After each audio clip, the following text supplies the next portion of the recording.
Railway station पर चाय बेचने वाला बच्चा कैसे बना आईएएस? क्या रही होगी इसके संघर्ष की दास्तां?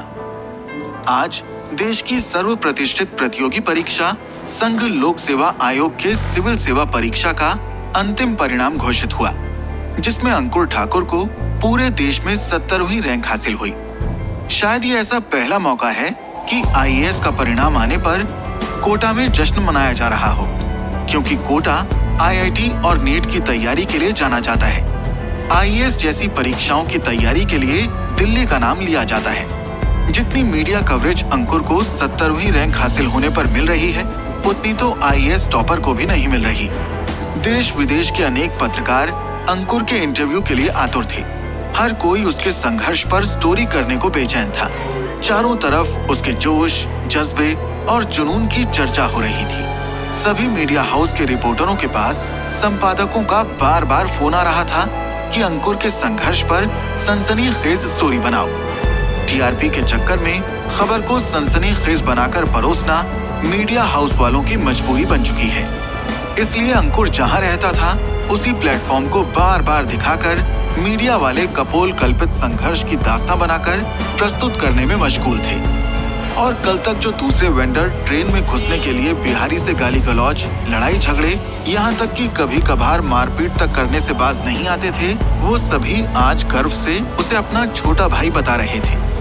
प्लेटफॉर्म पर अवैध रूप से चाय बेचने के बदले महीना वसूलने वाले पुलिसकर्मी, स्टेशन पर दादागिरी करने वाले छुटभैया माफिया, स्टेशन कर्मी सभी उसकी तारीफ के कसीदे पढ़ रहे थे।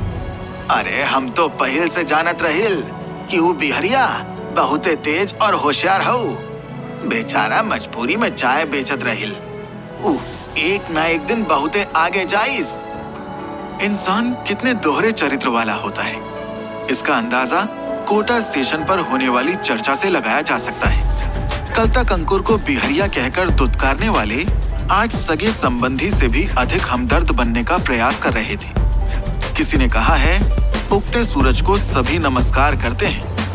रिपोर्टर्स जब भी अंकुर से सवाल करते तो वो एक ही जवाब देता, जो भी मेहनत और संघर्ष करता है उसे सफलता जरूर मिलेगी। कोशिश और परिश्रम कभी बेकार नहीं जाते हैं। एक महिला रिपोर्टर ने जब बहुत जिद की तो उसने एक कविता गुनगुना दी। क्यों मढ़ता है दोष दूसरों पर, तेरी मंजिल तेरी सोच पर निर्भर है। सिर्फ चाहत से कुछ नहीं मिलता दोस्त, तेरी उड़ान की ऊंचाई तेरे जुनून पर निर्भर है। मुमकिन है हर सपना तेरा, तेरा इकबाल तेरी कोशिश पे निर्भर है। क्यों होता है निराश असफलताओं से, तेरा मुकाम तेरे हौसले पर निर्भर है। मिलेगी जहान की हर आरज़ू तुझे, तेरी हदें तेरी ख्वाहिशों पर निर्भर है। मैं अपना कैमरा और माइक बैग में रखकर पास के स्टॉल से एक कोल्ड ड्रिंक की बोतल और चिप्स का पैकेट लेकर आम आदमी की तरह अंकुर की बेंच पर बैठ गया। चिप्स का पैकेट फाड़ते हुए मैंने अंकुर को चिप्स ऑफर किया। नो थैंक्स कहकर उसने मना कर दिया। भाईजान, इसमें मैंने कुछ मिलाया नहीं है, हंसते हुए मैंने कहा।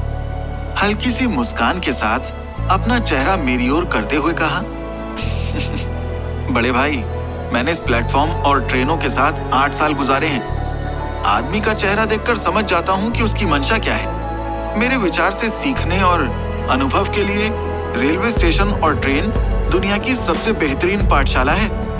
यहाँ अच्छे से अच्छे और बुरे से बुरे सभी तरह के लोग आते हैं। दुनिया के सभी बुरे काम यहाँ होते हैं। कुछ लोग यहाँ सहयोगी किस्म के, तो कुछ आपके इमोशन से खिलवाड़ कर नुकसान पहुँचाने वाले मिलेंगे। कुछ मौका मिलते ही आपकी पॉकेट से पर्स गायब कर देंगे, तो कुछ आपका विश्वास जीतकर जहर देकर पूरा सामान लेकर ही चंपत हो जाते हैं। स्टेशन बहुतों के लिए अर्निंग का, अपनी जिंदगी चलाने का एक सोर्स है।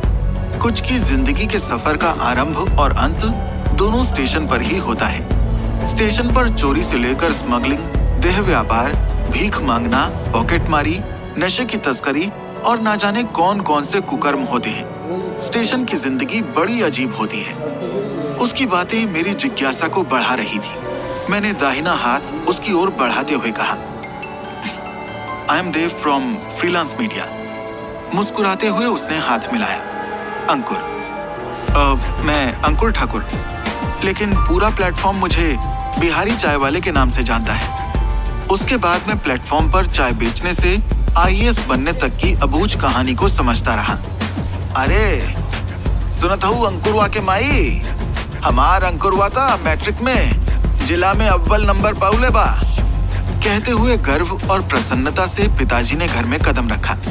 ई पानी पियल जाई, कहते हुए माँ ने लोटा और गिलास चौकी पर रख दिया। ई मिठाई पूरे गांव में बांट दिया, कहते हुए पिताजी ने 5 किलो लड्डू माँ को पकड़ाए। खुशी के इस मौके पर गांव के मंदिर में जाकर माँ ने लड्डू चढ़ाए और पूरे गांव में मेरी सफलता का गुणगान करते हुए मिठाई बांटी। उसी रात माताजी और पिताजी मुझे आईआईटी की तैयारी के लिए पटना या कोटा भेजने पर विचार करने लगे। कोचिंग के भारी भरकम फीस कहाँ से लियावल जाई? चिंतित स्वर में माँ ने बापू से पूछा। बापू ने कहा, चिंता मत कर, कौनो न कौनो उपाय निकल ही जाई। सबके मालिक है ऊपर वाला, हम लोगन तो खिलौना मात्र हई। नहीं तो जमीन बेच देव, अंकुरवा इंजीनियर बन जाई, तब फिर वो खरीद ले।